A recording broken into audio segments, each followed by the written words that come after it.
Hey everyone, I hope you're doing well. I'm doing okay. I got over COVID and then I had back issues. I got over the back issues and then I had mouth issues. And that'll hopefully be taken care of on Tuesday. So I've been really having one challenge after another and just can't seem to get a break. And there's other things that have been going on in my personal life as well, on top of the physical things that have been like put on me. So I've been going through it. As they say, when it rains, it pours. Well, that's been my life the past 3 weeks, but I'm going to keep going and pushing on. So what I wanted to do today is go to the book of Genesis and bring out a few more things, but also review what I've covered in very earlier videos that I put out, because I noticed there are a lot of people who have watched my videos but did not watch the very beginning ones. And so they're confused when I talk about Mother God or when I refer to God as she or her. So that's what I'm going to do today, as well as show you how this rebel God really did not want women in his creation. And that's evident in the Bible as well. It's actually really sad, but anyway, I'll bring that out today. Okay, so as a review, why? Number one, I know Mother God exists without a doubt for a very good reason.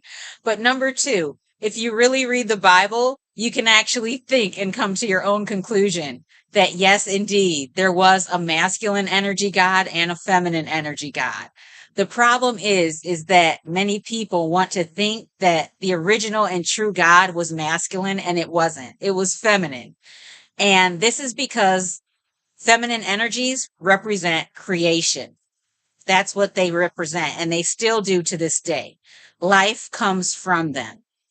And actually, as a loving gesture, the true God enabled men to help with the creative process so that they wouldn't feel a certain way or feel left out in the creative process. So that's why men actually had the seed to help in the creative process. It was actually a loving provision from Mother God. So they will be included in this process, because originally, just like Mother God, the feminine humans would not need males to reproduce. And there were reasons for this, because the most important is free will. If a woman did not want to reproduce and she could do this on her own will, that way she would not be forced to have a offspring when she wasn't ready. So that was the thinking. But out of love, she enabled the masculine energy to also help. I just wanted to bring that out. Okay. So as I talked about before in Genesis 1:26, it says, then God said, let us make man in our image according to our likeness. So there's definitely two entities here, not just one single one.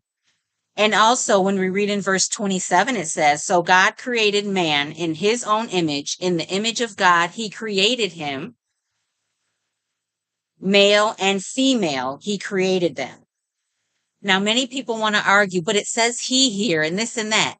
The entire Bible was masculinized. It was. And that is because of the rebel God inspiring man to change it. And this is because he did not like his role in comparison to the true God or Mother God. So what he decided to do was make his own creation, which is why there are two different accounts of creation. The first creation, as I mentioned in my earlier videos, was not just two humans. It was many humans. That's why it says it made them in their image, not just one man and one woman. It was them as in plural. And also it mentions in some Bibles the lot of them, which is a large number, or an army in some translations. It depends on the Bible. So what I'm also going to do is read chapter 2 and verse 7, where this is the Lord God's creation, which is his proper title, not God, but Lord God. It says, and the Lord God formed man of the dust of the ground and breathed into his nostrils the breath of life, and man became a living being. Now, in verse 15, it says, then the Lord God took the man and put him in the Garden of Eden to tend and keep it. Now, this Lord God, this rebel God, masculine energy, did not want women in his creation. He tried everything in his power to avoid having women. He was that adamant and that resentful against the feminine energy. So he literally had Adam, this man, by himself in the garden for quite a while before he finally came to the conclusion that man could not exist upon his own. He just simply could not do it. He was miserable. So then we see in Genesis chapter 2 and verse 18, where it says, and the Lord God said, it is not good that man should be alone.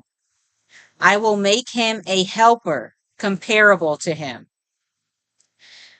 So as much as this Lord God wanted just to have males in his world, so to speak, he even realized that he needed the feminine energy in order to procreate, create, and also because the man that he put in the garden by himself did not thrive. He was not doing well. So this is why he ended up creating a companion for him.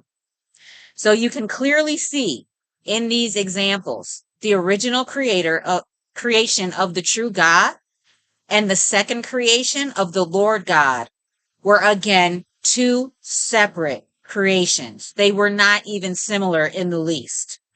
And you can see here that the feelings of this Lord God were so strong that he wanted the man to exist by himself. And from this feeling that he had, you can hopefully understand why he behaved the way he did throughout the entire Bible for anything associated with the true God. And that is why he made what was good and true that was associated with the true God or the mother God. He made it bad and evil. So effectively, most things that you read about in the Bible that are considered bad are actually good. And what is good is considered bad in the Bible, because this is what this rebel God wanted humans to adopt in their everyday living and really screw up humanity, which he has effectively done and deceived the entire world. So that's what I wanted to bring out today. Like I said, I am feeling better. I will be putting out more videos like I used to. I do have to have a tooth extracted on Tuesday. So on Wednesday, I might be out of service. But however long it takes me to recover, I will get back on track. I've never had a tooth removed, so I don't know how I'm gonna take it or whatever, but we'll see. Anyway, that's it. I hope you're doing well. I love you all. Keep pushing through. Don't let anyone or anything get you down. Okay? Take care. Bye.